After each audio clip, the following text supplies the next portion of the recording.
Right, so welcome everybody to the Qualitative Synthesis Evidence course. So the last few days we've been talking a lot about quantitative research and numbers. For a lot of you, this might be what you've always considered research. Most people, when they consider research, I know this was the case for me for my undergraduate study and my short time practicing as a health professional. When I conceptualised research, I thought of numbers, I thought of p-values, I thought of experiments, and it wasn't until I started working for JBI that I heard of this other thing called qualitative research, which is not about numbers. In fact, there are no numbers to be found. It's all about language and words and feelings and experiences. And sort of a softer side, it's a move away from populations and transferring findings from one population to other populations to really focusing on the person or the patient and individual experiences and feelings. So what I would ask all of you to do, particularly those who are more quantitative in nature, is to try to shift your focus away from the numbers, perhaps take off your quantitative hat, so to speak, and start to try to consider a different way of finding out the truth or finding knowledge. So that's what we'll be talking about over the next couple of days. For many of you, you may not have heard of qualitative research or done qualitative research in the past. That is, once again, completely fine. We will be starting right from the basics, from an introduction to what qualitative research is, to talking about some of the major types and study designs that are used in qualitative research. And then we'll be talking about how you critically appraise it and synthesise it as well. So that's a plan for the next couple of days. Now, hands up, who of you have done qualitative research before? Okay, quite a few of you, yeah? And who of you have, say, read some qualitative research before? Okay, quite a few others. Okay, and who of you have never even heard of or been interested in qualitative research? Be honest. No? No one? Good, good. All right, well, we're starting from a better spot than sometimes we do with this course. So since some of you have done qualitative research before, I would love for you to share your experiences as we start talking about qualitative research. One of the best ways to learn is from sharing experiences. And of course, qualitative research is all about experiences and language. So we'll try to make it less didactic and more interactive. So any comments, any questions, any feedback or any experiences you want to share over the next 2 days, please jump in and we'll try to make it a bit of a discussion. Okay. All right, so let's get into it. So over the last few days, we've talked about developing a question. On Monday, we talked about how you can develop a question for different types of systematic reviews. Remember, we talked about the PICO for qualitative research. Can anyone remember what the PICO was for qualitative research? What the PICO stood for? Qualitative research? Population. Oh yes. So population. What does the I stand for? It does for effectiveness reviews. What about qualitative reviews? Phenomena of interest. That's right. Yeah. And the C and a little O. Context. Yes. There we go. We talked about inclusion criteria on Monday and search strategies and how we select studies as well. And this module today will be talking about how we can critically appraise qualitative research. And I should let you know now that there isn't as much agreement about critical appraisal of qualitative research as there is about critical appraisal of quantitative research. It's actually quite a contested field. This is true for a lot of qualitative research, even talking about how you synthesise it as well. So I'll be presenting some different viewpoints along the way as well, and then letting you know what the JBI stance is on critical appraisal and synthesis. So that's what we'll be focusing on over today and tomorrow, how to appraise, extract and synthesise evidence from qualitative studies, and we'll also be focusing on text and opinion as well. How do you actually synthesise text and opinion when there is no research available? Okay. Now we know that systematic reviews, regardless of the type of evidence that you're looking at, follow the same steps. So here are our here is our sort of systematic review flow diagram. We've covered all of these sections, and today we're going to be covering critical appraisal, data extraction, and data synthesis for qualitative research. Very exciting. I can see you're all very excited. Here's a program for today. It'll run very similar to the other days. There'll be some sessions where I'll be presenting, but hopefully we'll be having some discussions as well. And then there are some group work activities along the way. And at the end of the day, we'll be finishing off with actually getting into the Quarry software and doing a metasynthesis. So that's what we'll be doing today. Tomorrow, we'll be getting into a systematic review of text and opinion papers. We'll be doing some critical appraisal of text and opinion. And then we'll be doing a trial with the Notary tool, which is our instrument for assessing and synthesizing text and opinion, before we start doing some presentations once again, just as we did yesterday. It will be the same as yesterday. The presentations tomorrow, you'll have 3 minutes each to present a qualitative or text and opinion PICO. And then it will just be some informal feedback from the class. Okay. And then we'll be finishing up. Hopefully, if all goes to plan, we might actually get that every minute I was hoping to give you yesterday. We'll see how we go. Alright, qualitative evidence synthesis. So this first session is to try to situate qualitative research and talk about some of the major study designs that you may find when you're looking for qualitative research. But a good place to start is a definition of qualitative research. This definition is from Denson and Lincoln, who literally wrote the book, the handbook on qualitative research. They have a very useful, very big handbook called the Sage Handbook of Qualitative Research. And this is a definition of how they describe qualitative research. Keep in mind that qualitative research actually covers a lot of different research approaches, which we'll be getting into. But here's a broad definition. I'm going to read it out for you, and then I want to pick out some of the key points from this definition. So qualitative research is a situated activity that locates the observer in the world. It considers a set of interpretive material practices that make the world visible. It involves an interpretive, naturalistic approach to the world. This means qualitative researchers study things in their natural setting, attempting to make sense of or to interpret phenomena in terms of the meanings people bring to them. So there's a few points I want to pull out here. The first one is this naturalistic approach to the world, or study things in their natural settings. When we talk about qualitative research, it is a very interpretive process on behalf of the researcher conducting the research. So when we talk about conducting and analysing qualitative research, we talk about digging deep into research. We don't just simply plug in some of our values into SPSS or some other statistical program. We actually need to analyse the data, which might be interview transcripts or focus group transcripts or some observations or field notes that we've taken, and try to interpret these ourselves as a unit of analysis almost, and try to see what these are meaning. What's actually coming out here. So it's a very interpretive process as compared to, say, quantitative research, where you might use statistical tools to do some of the analysis and whatnot. So that's the second point I wanted to come out. And the last one is that it is interested in phenomena in terms of the meanings people bring to them. So qualitative research tries to make sense of how people see and interact with the world, and the meanings they assign to things in the world and their experiences in the world.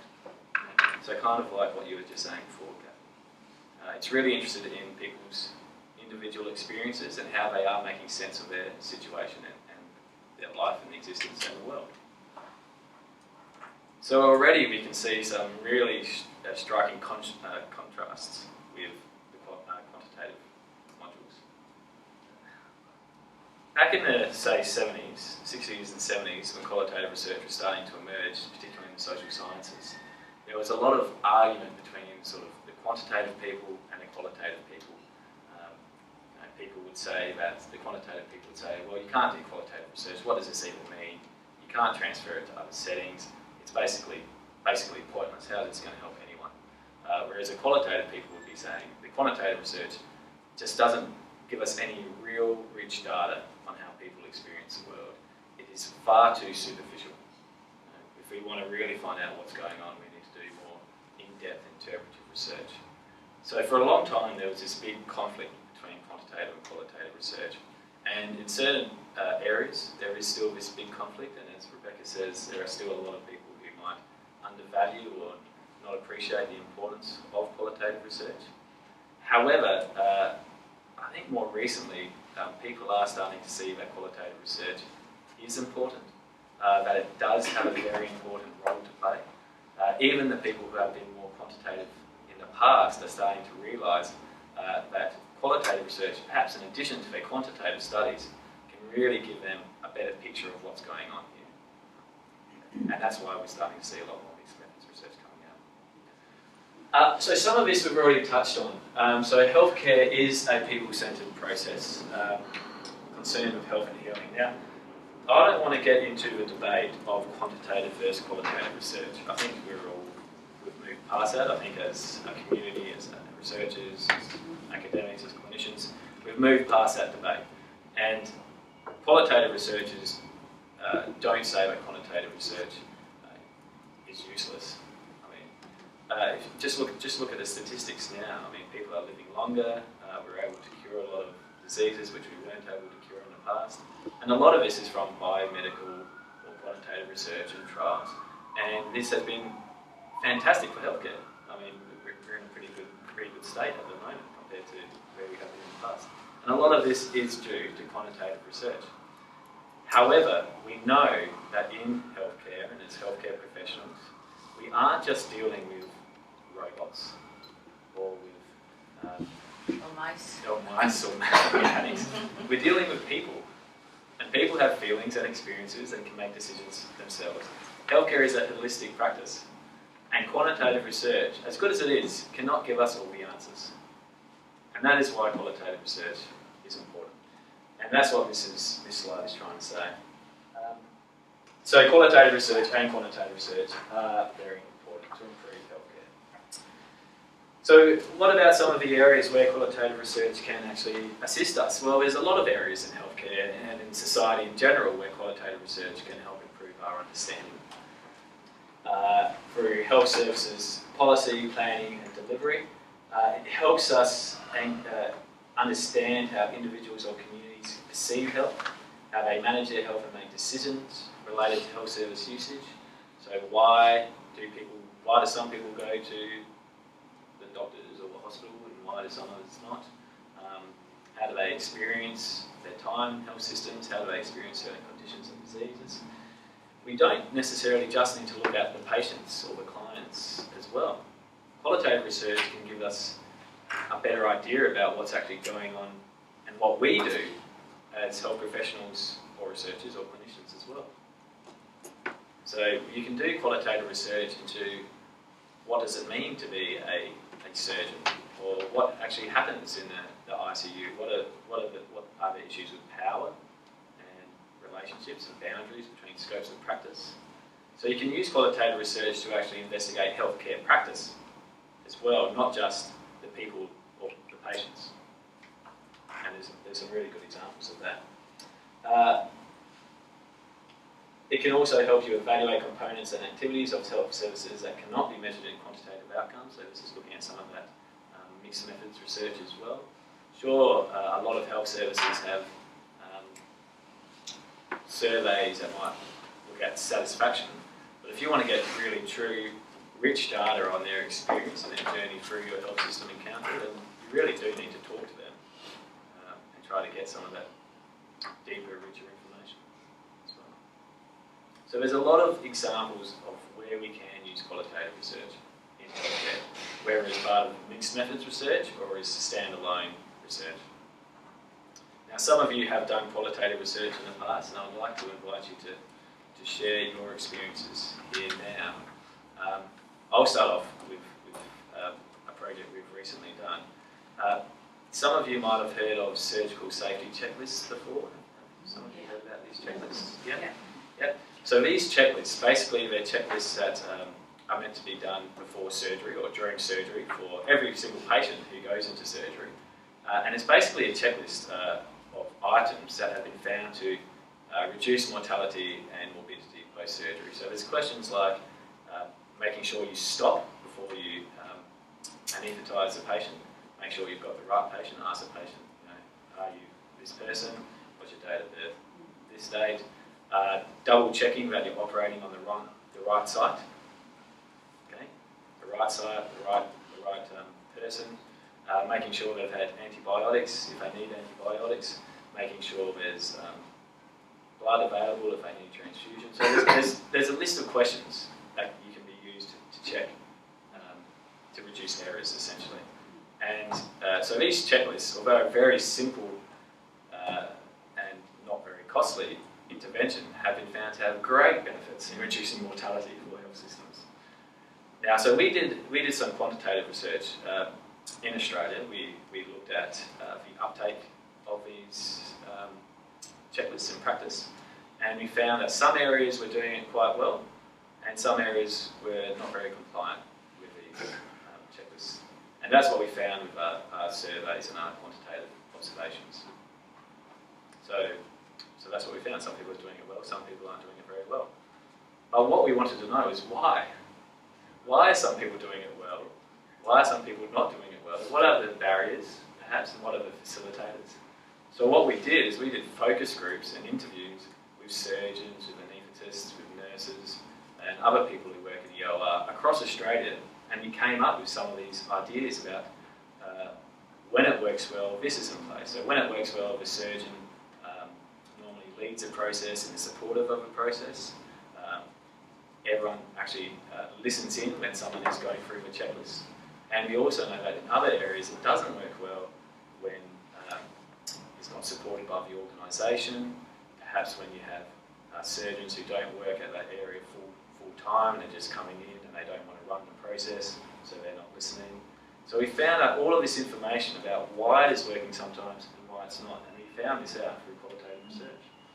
So that's just one of the projects I've been involved with. Qualitative research has really helped improve our understanding of an issue. So we talked about qualitative research and how it can be really useful to inform clinical practice. But as with quantitative research, should the findings of just one study be used to inform practice? Or should we try to summarise and synthesise and collate the evidence and use that to inform practice? Collation. So that's what we're talking about here. So we still want to do a synthesis process with qualitative research, just as we do with quantitative research. Now, I want to start, I want to go back a little bit and talk about research paradigms. A paradigm is often called a worldview, and it's sort of a structure or a framework or a lens we see through, and this lens determines how we interpret and view the world. And in Western healthcare particularly, there are, or the Western world, there are three dominant paradigms. The positivist paradigm, the interpretive paradigm, and the critical paradigm. And I just want to talk to you quickly about these different paradigms and how these paradigms help us inform and view the world, but also how it helps us structure and classify knowledge, which then also helps us inform questions for research and the way we go about doing that research as well. So when you do research, you can actually fit it to one of these paradigms as such, and this will become clearer over the next few slides. So the first paradigm that I want to talk to you about is the positivist paradigm, or the empirico-analytical paradigm. This is the dominant worldview or paradigm that most of us exist in and work in as healthcare professionals. Some of the assumptions of this paradigm is that there is an external, real world of objects apart from people which we can comprehend. So a key point of the positivist paradigm is that humans are rational and that we can interpret and analyse, manipulate and control the world. Whether we are rational or not, I'm not sure. But what we can do as researchers or people is that we can compare our claims, often in the form of a hypothesis, for example, against this objective reality. So this is what we see in the more quantitative research, in our experimental research. A randomised controlled trial, for example, fits very nicely within this positivist paradigm, because we are trying to create a setting where we can test our assumptions or our hypothesis and compare what comes out against this claim we have made. So the positivist paradigm, in the positivist paradigm, we seek to predict and control and manipulate as well. This is the dominant paradigm that we live in at the moment. Most of us as healthcare professionals, perhaps not all of us. The assumptions of this interpretive paradigm is that reality as we know it is constructed and produced intersubjectively between people, so that meaning and understanding are developed within ourselves and also socially as well. We cannot control for our own values as researchers, or as people, or as investigators. Our own values are inherent in our research. We accept that there will be, and there always will be, bias, our own biases, because we are people. We can't remove that. At the end result is that we have findings of knowledge claims, but we realise that all of the interpretations we are making are located in a particular context, setting and moment, normally in the real world. So we said that the positivist paradigm seeks to predict and control. The dominant paradigm, the interpretive paradigm seeks to understand and explore. Now the final paradigm I wanted to touch on today is the critical paradigm. The critical paradigm is informed by the work of people like Karl Marx and others who have written on critical theory. A great quote from Karl Marx is that until now, as in until his time, philosophers have only tried to interpret the world. The point is to change it. So the critical paradigm isn't just focused on trying to understand like the interpretive paradigm. It's taking it that step further and actually wanting to make a change. So the critical paradigm seeks to critique and emancipate and make a change. A lot of the time the critical paradigm is interested in trying to see where there are issues of power and where there might be structural or hierarchical levels and disadvantage, and try to emancipate and empower these people to help them make a change. So it is critical theory in its purest form is a social critique, where you're trying to identify the restrictive and alienating conditions of the status quo, bring them to light, and then help people change the status quo. So as I said, it moves past the interpretive paradigm and seeks to critique and emancipate.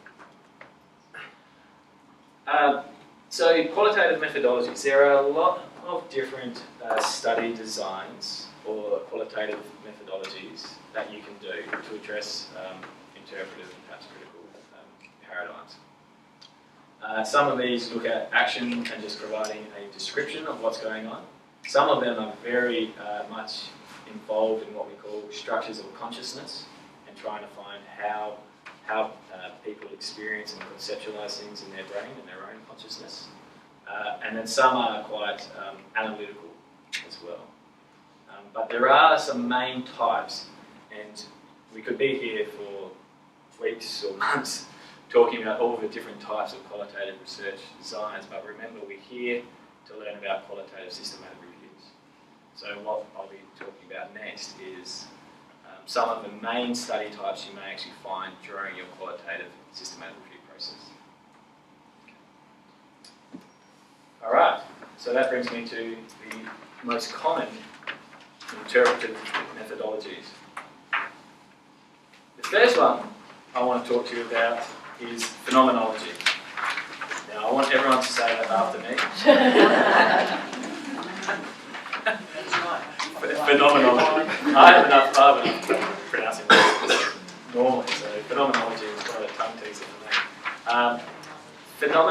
Phenomenological research.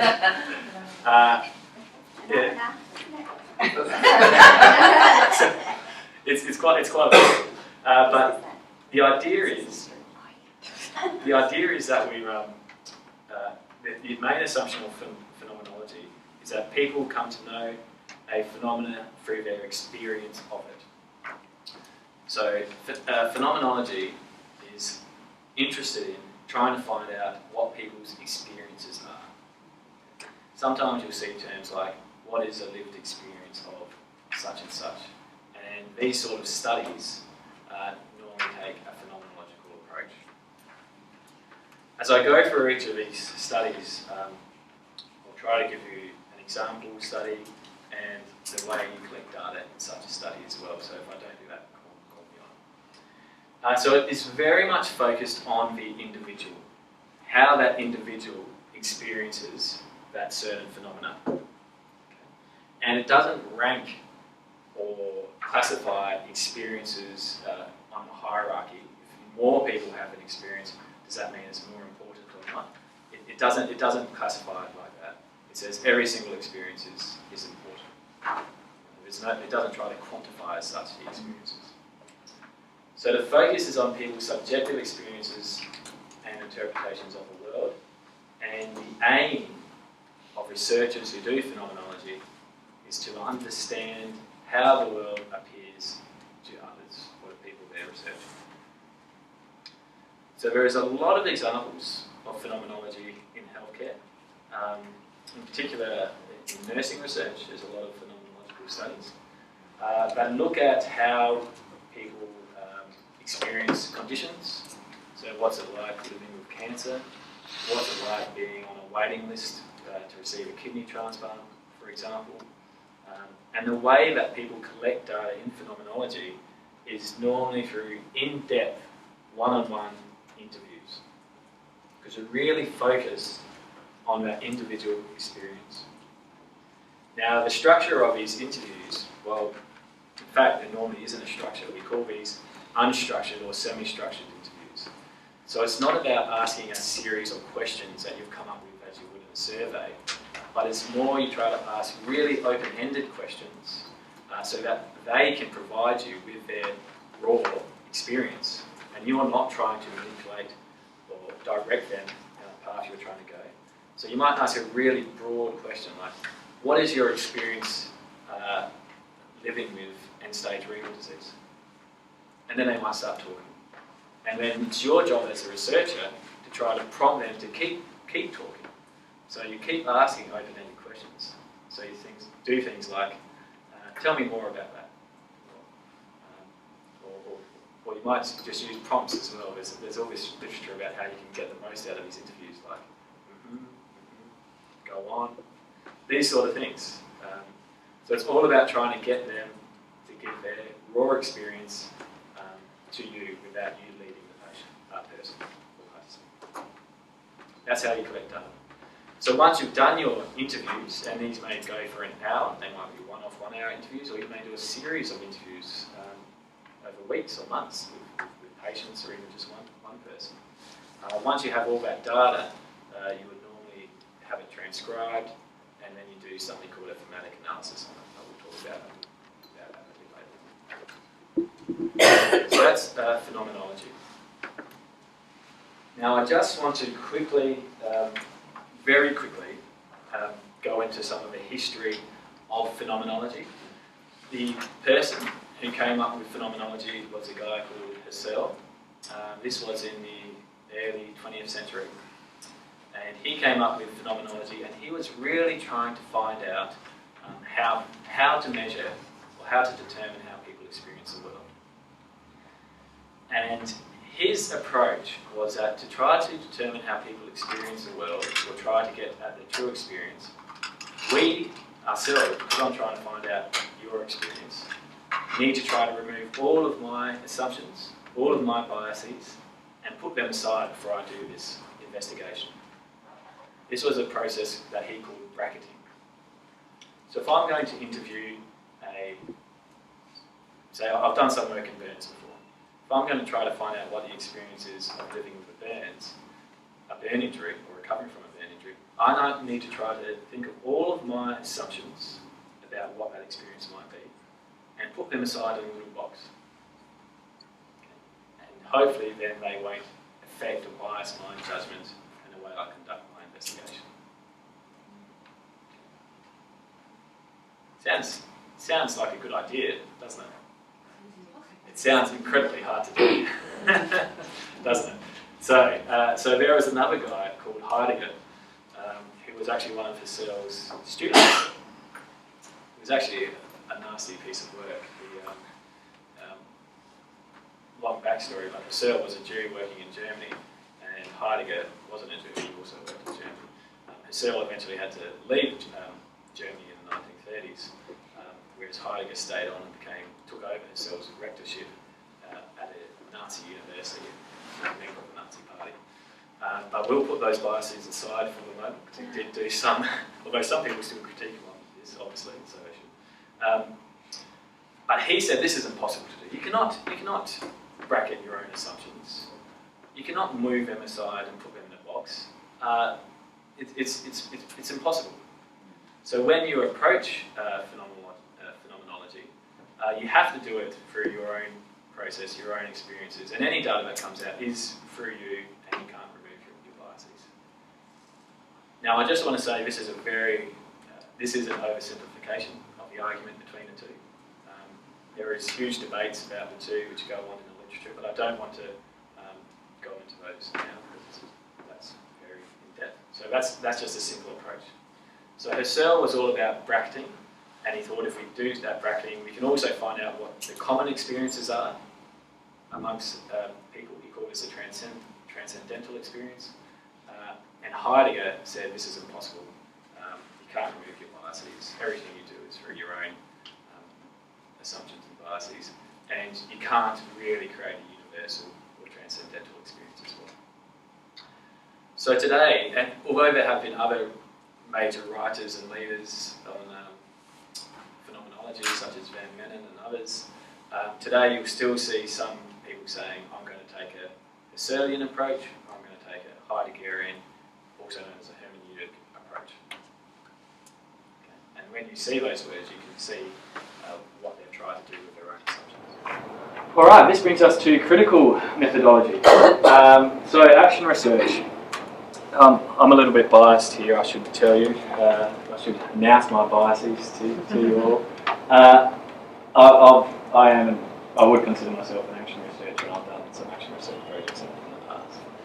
So action research has its roots based in critical social science, and with a fellow called Kurt Lewin, who was really inspired by critical theory, and he wanted to investigate what was going on in disadvantaged populations. This was in the late 1940s in America, particularly in ghettos and whatnot, and see what was going on, investigate what was going on, and then try to improve the conditions that these people were living in. And that was his action research approach. The action research approach is very cyclical.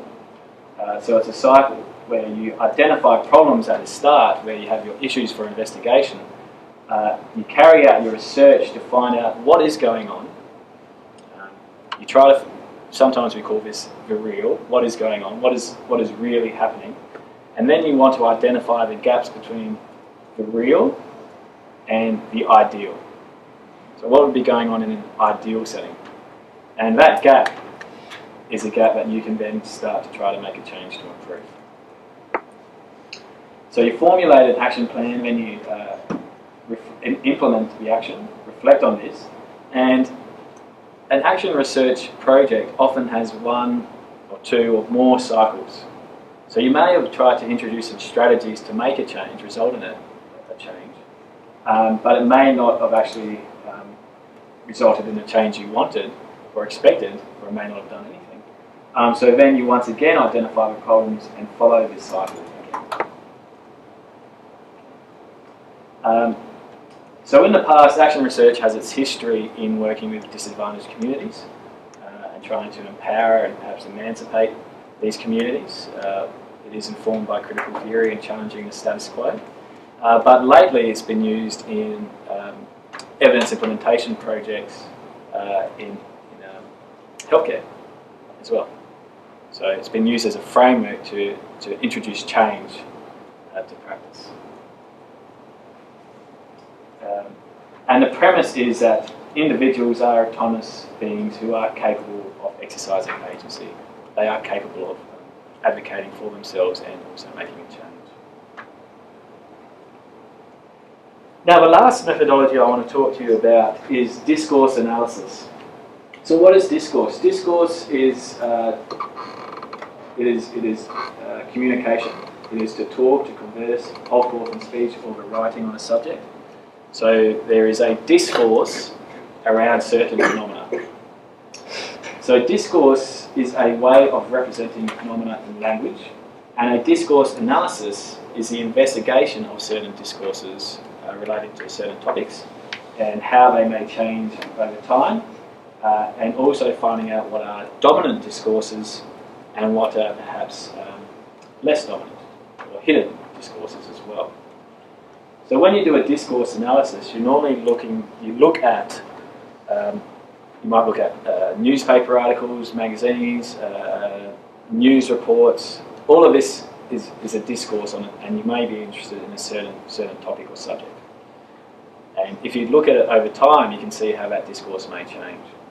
So recently we can use examples such as homosexuality, for example. And if we look back over the last 100 years, we can see how the discourse, or even further, you can see how the discourse on things like homosexuality have changed over time, and how perhaps lesser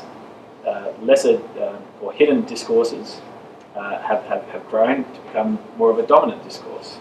So something like gay marriage, for example, now the discourse of that has changed a lot over the last 10 or so years.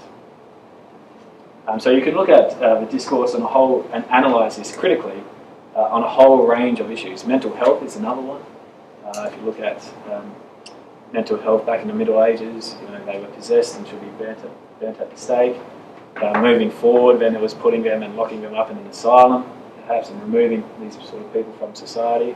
Then there were the lobotomy approach as well, and obviously then through to today it's trying to integrate these people and address their issues, and seeing that it's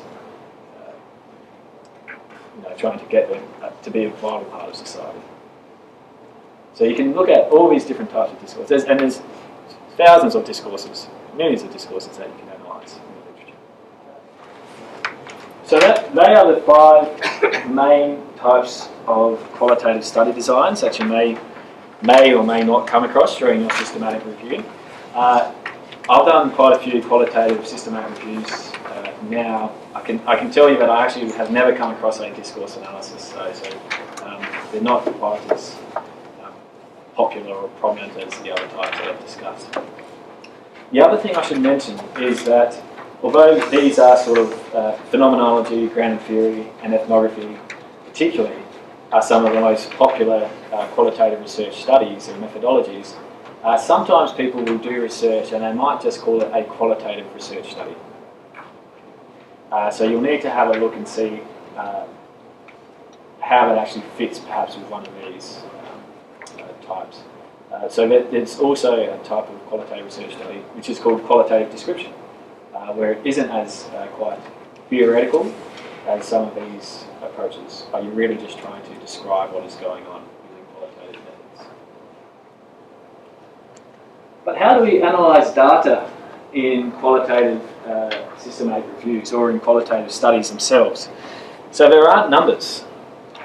We're not dealing with numbers, we're dealing with text, we're dealing with transcripts, we're dealing with written word or observations or reflections. So how do we analyse data? We can't just plug it into SPSS, for example, and run a t-test or whatnot.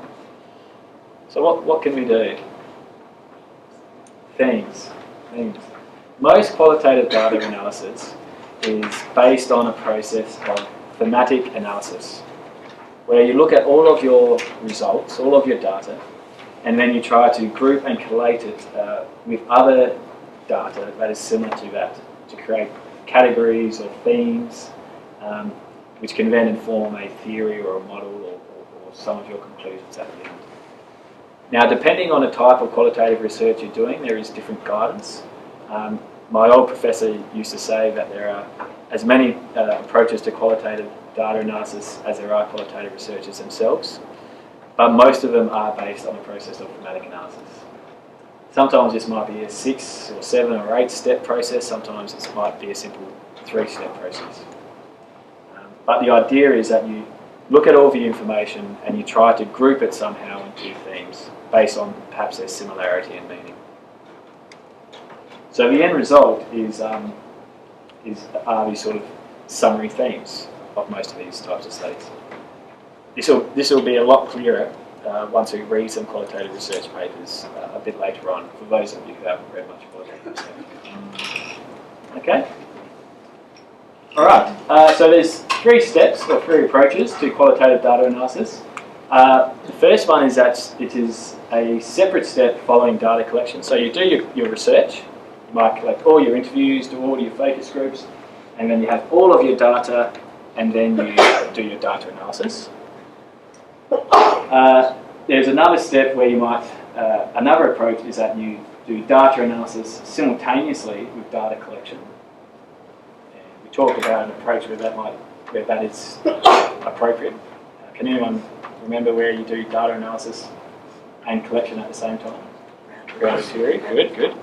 And the final approach is that you do data collection and analysis are staged, but then you might do another process of it as well. Can anyone think of where you might do that approach? Action research, yeah. Okay. So in phenomenology, you might collect all your data and then do your data collection. All right. So I've talked to you about paradigms, I've talked to you about methodology, and I've touched briefly on methods for collecting data as well. But how can we link these all together? And is there any congruity between it? This slide here is one of the most important slides you'll see today. And it clearly shows the relationship between the paradigm that you're working in, the methodology of the research or study design, and the methods used within that study design, and how they all relate. When I first started working at JBI, I saw this slide and I printed it out and I put it on my notice board. It's really useful. So we can see that in the positivist paradigm, the methodologies or study designs that we normally see are clinical trials such as RCTs and cohort studies.